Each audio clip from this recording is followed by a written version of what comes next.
Hello and welcome to Make It Conscious. My name is Max, and today I'm going to be talking to you about the Make It Conscious premise. This is really at a high level what this project is about, why this channel exists, what are the drivers behind what I'm doing here. So whether you're new to this channel or whether you've already come across this idea in my Beyond Alignment series or in the Make It Conscious philosophy course, there's going to be a lot of new things in this video for you, because what I want to share with you here, the Make It Conscious premise, there's no, it doesn't need a capital P or anything. It's just three very clear points that seem graspable on the surface, but are actually very widely misunderstood points. These are 3 points that go very, very deep philosophically.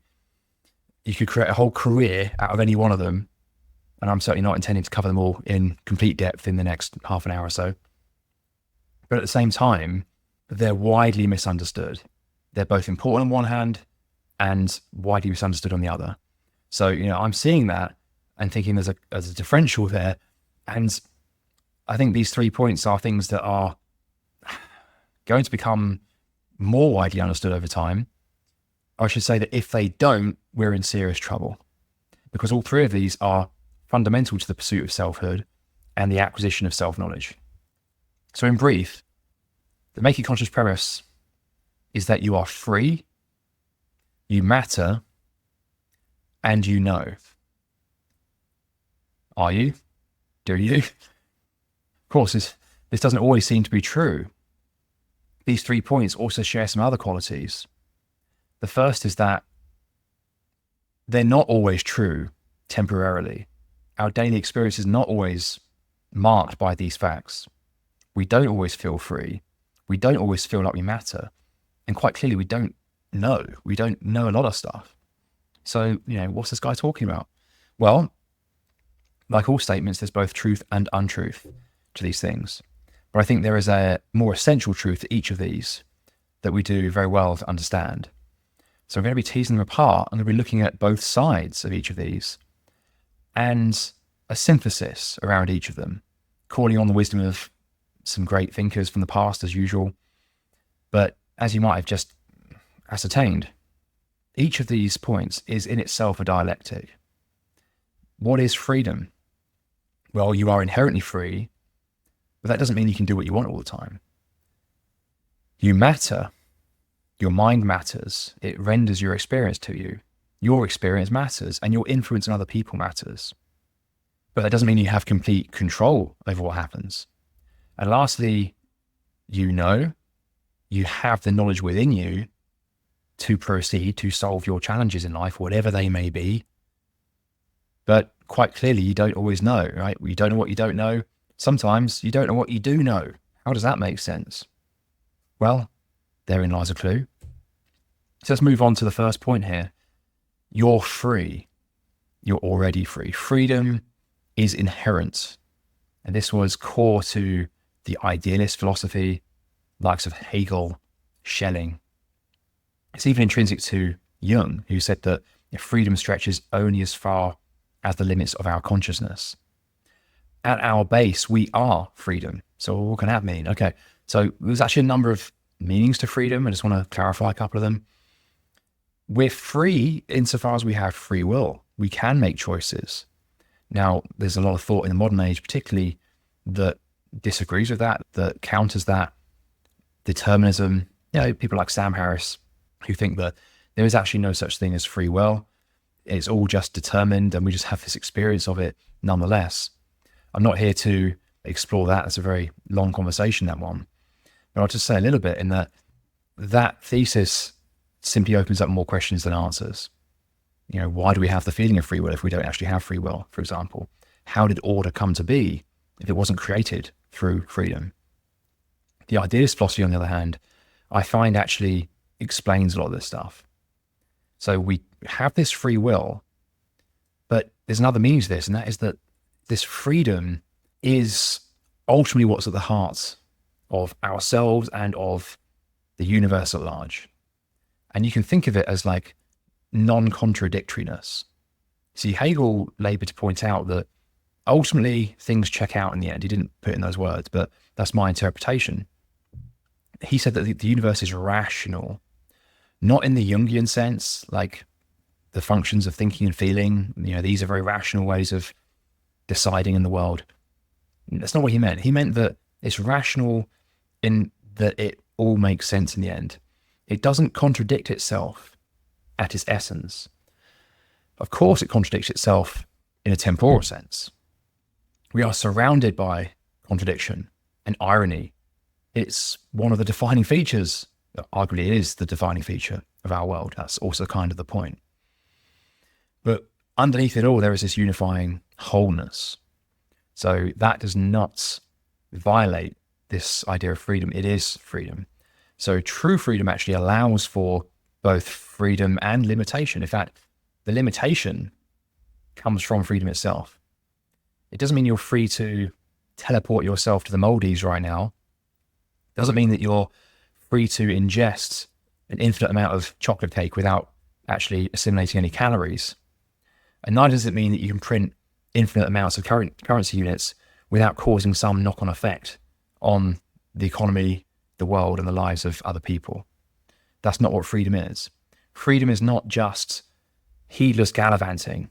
In fact, I think Hegel would have said that if you just did whatever you wanted all the time, if that was your understanding of freedom, well, taken to an extreme, that becomes its opposite. That's not freedom. Doing whatever you want when you want is not freedom. That's impulse, which is actually the opposite of freedom. That's slavery. So what is freedom then? Well, freedom is our truth. It's what it means to be uncontradictory in ourselves. It's the opposite of the situation of unfreedom. It's being undivided, being unconflicted. And so it's our encounters with restriction, limitation, which truly bring our freedom to the surface. You cannot actually have freedom without limitation, because my freedom, my free will, immediately sets up conditions that might violate your free will or someone else's free will. So, the easiest critique to deflect with this case here is this idea that, your freedom is just imposing on other people. No, it's not. Maybe that's what you think about freedom. That's not what I think about freedom. Freedom includes limitation. It contains limitation. It has to, because if it didn't, it would be self-contradictory at its essence. But it wouldn't be free if I was going around doing what I wanted and preventing other people from doing that. That's what Hegel referred to as the master-slave dynamic. It's a very early stage of the mind's development. And it's built on this mistaken belief that my freedom is just getting what I want and getting other people to fulfill my needs. It's an unnatural situation and turns out to be unsatisfactory both for the master and the slave. So it cannot last. So limitation is contained within freedom in just the same way as death is contained within life. You cannot have life without death. You cannot have death without life. And you cannot have freedom without limitation. You cannot have limitation without freedom. So this understanding of reconciling these two features of freedom, this innate free will, but also the limitation that entails, this understanding is what compels its subsequent development. Not so much the creation of freedom, because freedom is what there is, but the realization of it, the progression of the consciousness of freedom. And this is what Hegel was all about. He said that the history of the world is nothing less than the progression of the consciousness of freedom. And that's very much true within the microcosm of your own life, of my life, of everyone's lives as well. So it's built on this understanding. And as I said, this is not necessarily our default setting in the modern world. We don't necessarily understand that freedom is a spiritual concept and it's inherent to us. We wouldn't exist if it wasn't inherent. But because it's been so useful for the last 400 years to think of the world essentially as a giant game of pinball, and all we need to do is just wrangle with it to make ourselves feel better and feel comfortable. Look, that's very useful, and there's a lot of value in that. We need that, but it's not an explanation. It's not an absolute truth. And so we've got ourselves in quite a rut at this point of time, all makes sense. It's all part of history, but this is where we are. So, coming to understand that actually there's this inherent freedom underneath it all. If we don't believe that, if we just believe we're at the whims of a material world, then obviously we're not going to realize freedom in our physical lifetime. It becomes a self-fulfilling prophecy. So with that said, let's move on to the second point here. You matter. You do, yeah. I think in this day and age, a lot of us occasionally feel like we don't really matter that much. And we're surrounded by just imagery at every junction, not just advertising, but also on social media. And what we have to remember is that even our daily experience is one degree of separation away from the truth. That's the whole point, right? Is that we're not seeing others as they are. We're seeing them as we see them. The same is true in the reverse direction as well. Now you throw social media into that mix, and you've just thrown in another degree of separation between you and the other person. So what we're seeing now is this like pervasive reverse engineering of a perception, confusing the imagery for the point, as though if we could just wrangle with mere, units or packaging, if we can just increase the number of followers or increase the number of likes, then this is necessarily a linear indicator of our apparent value as a person. What would it even mean to have value? This makes little sense. These are all assessments by the conscious mind to navigate.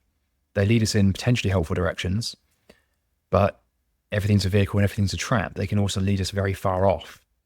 So you do matter. And for one, because your influence matters. What you do impacts the world around you. That's a given. But it does it a lot more than many of us might think. Because just because someone else has 1 million followers, maybe you have 10, doesn't actually mean that person necessarily has more influence. But what's to say that you're not influencing that person? As we go around our day-to-day lives, we're only a few degrees away from each other. So everything we do is influencing everything else that happens.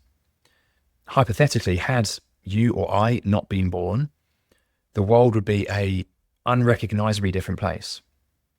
There'd be certain themes, no doubt, but make no mistake, like what you do, your intentions, your speech, your actions, morally has a huge bearing on the world around you. And the same is true of everyone else.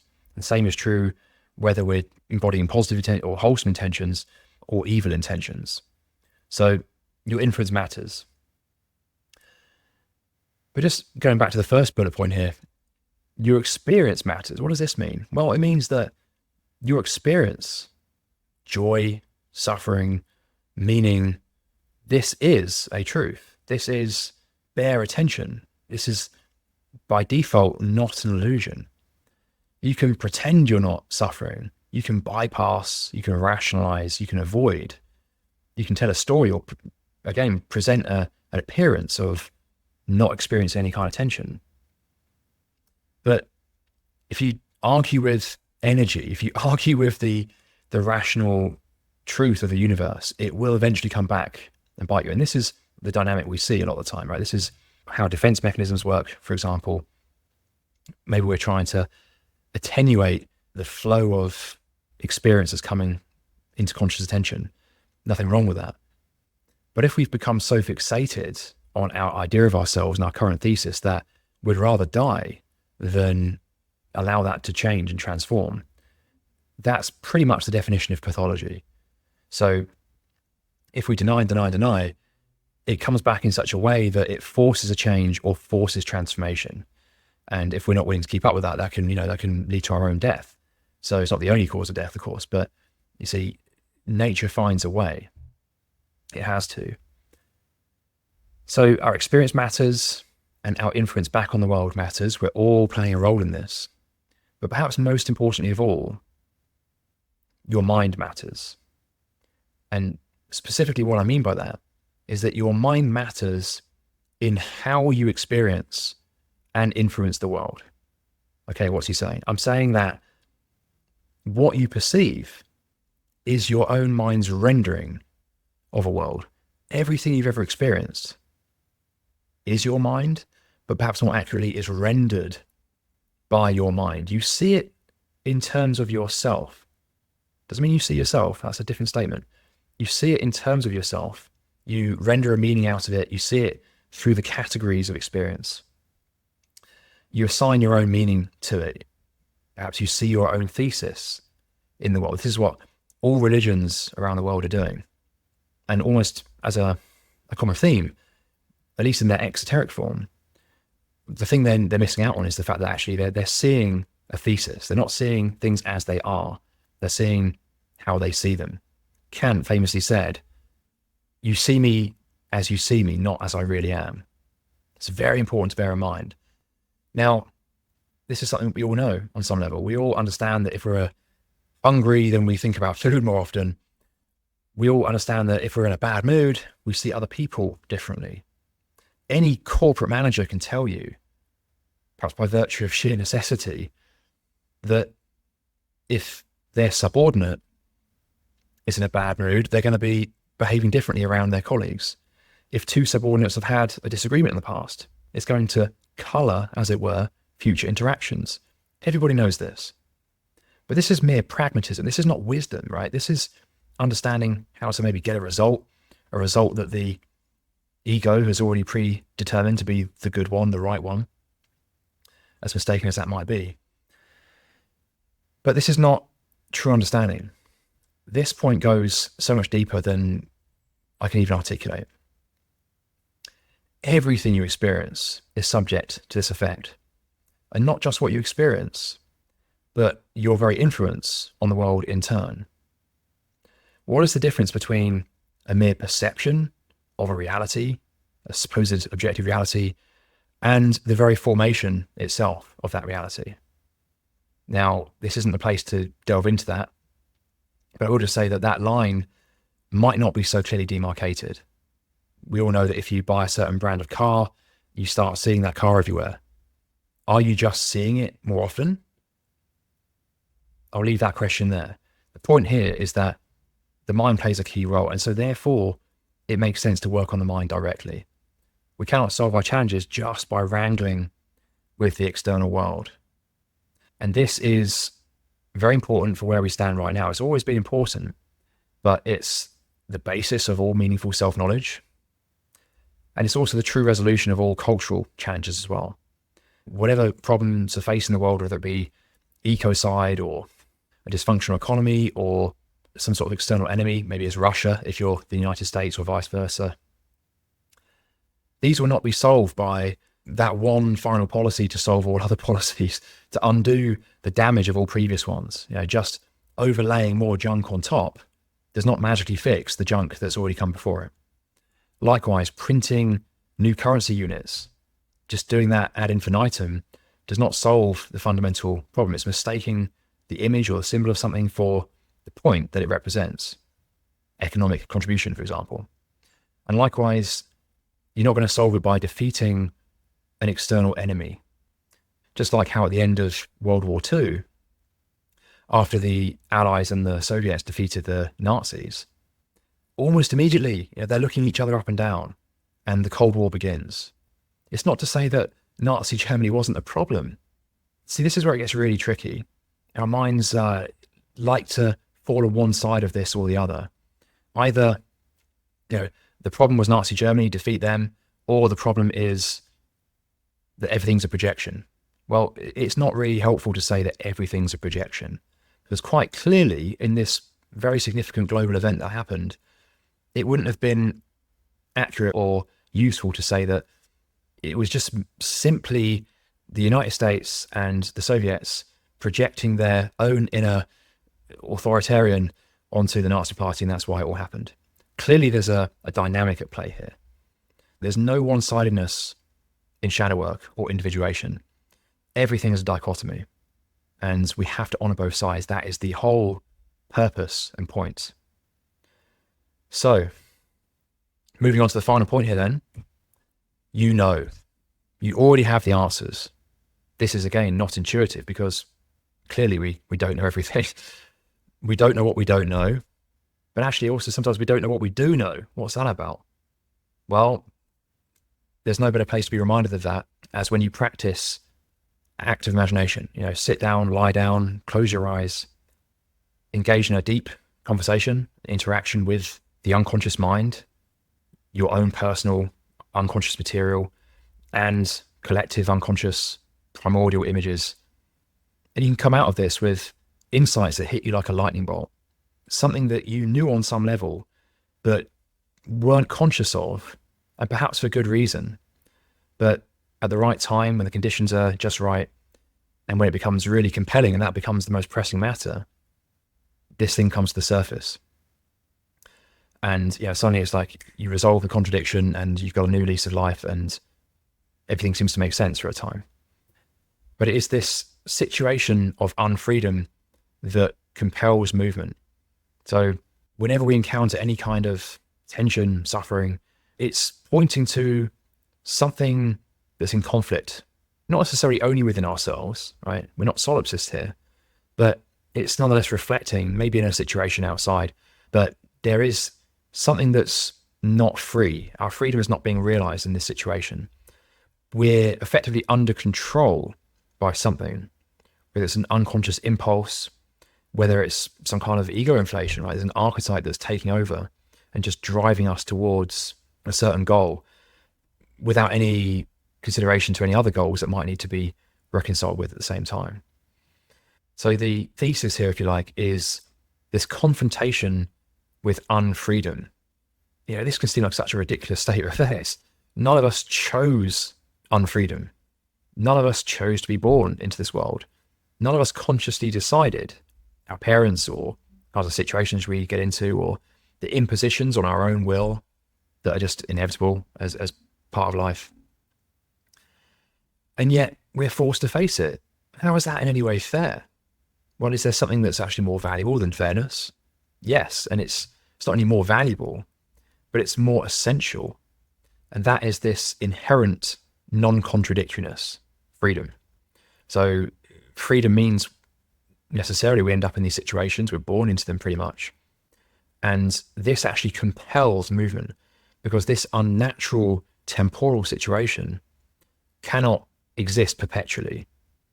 So we're then forced to confront the world, or at least engage with the world, and bring on board implicit aspects of ourselves through this process.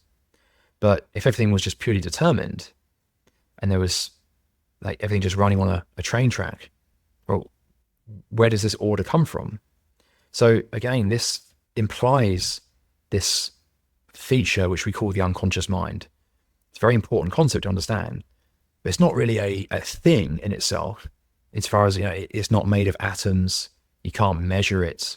You cannot come up with a definitive list of archetypes that is absolutely true. But it is nonetheless a part of our reality. It's like this field of potential from which all things come, both our fears. It contains our fears because it contradicts our conscious position. It is therefore uncertain. And it forces us to take what we previously held dear and cast it away and expose the falsity of it. And that's an energetic process. It's going against the energy of our own mind, our conscious stance, and forcing us to reconcile with more aspects of ourselves. So the upshot of all this is that you already have the answers. Whether you learning from YouTube or from a mentor or from your parents, it's not really accurate to say that they're just like giving you the answers, because even then it is on your own authority that you deem what they say to be true or not true. Even then, it is only as it impinges on your own mind that you experience it. Remember, you matter, your mind matters. You see the world through the lens of your mind. The same is true for the insight that you gain through inner work. The same is true for whatever it is you're told or taught. So there's no getting around this. But there are certainly dangers along the way. There's dangers associated with what we might call projection. It's a tricky word because projection is not a bad thing inherently. Another word for it might be empathy, actually.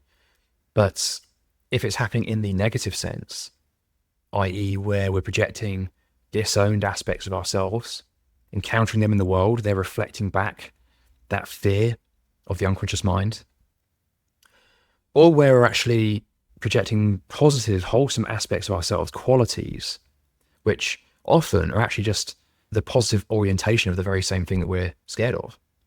Well, both of those are a danger, because even if we're seeing beauty and seeing our own selfhood in the world, it's going out to the object. We're not actually realizing it in ourselves.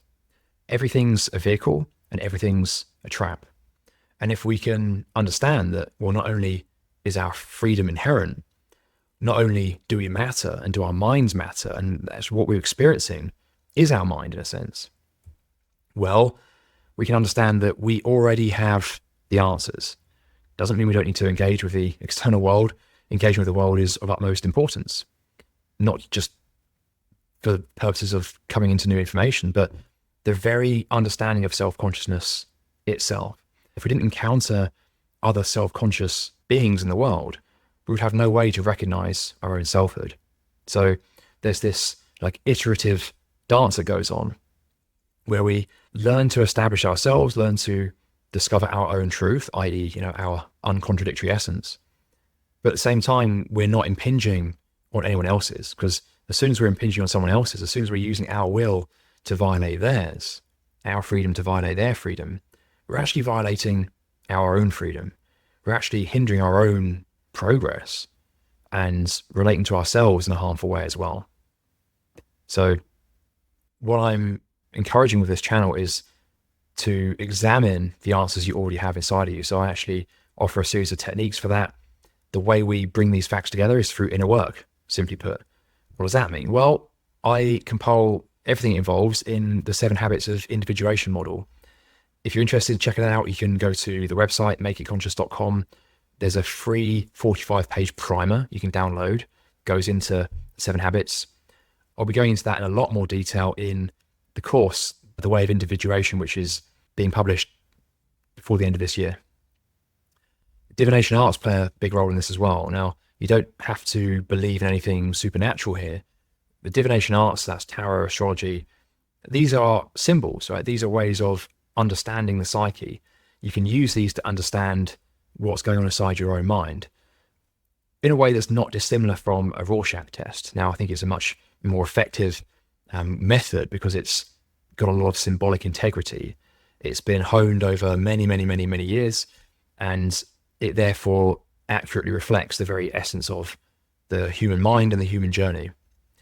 But another method I teach is active imagination. This is the practice that was rediscovered by Jung, but it certainly didn't originate with Jung. Active imagination is simply having a dialogue, having an interaction with what lies beyond the conscious ego. Jung would have differentiated into the personal and the collective unconscious, and it involves integrating and deepening a relationship with it. So all of this is built on rekindling a relationship to mystery itself. There's always going to be a mystery because there's always going to be an unconscious mind. But how we relate to that mystery is really important.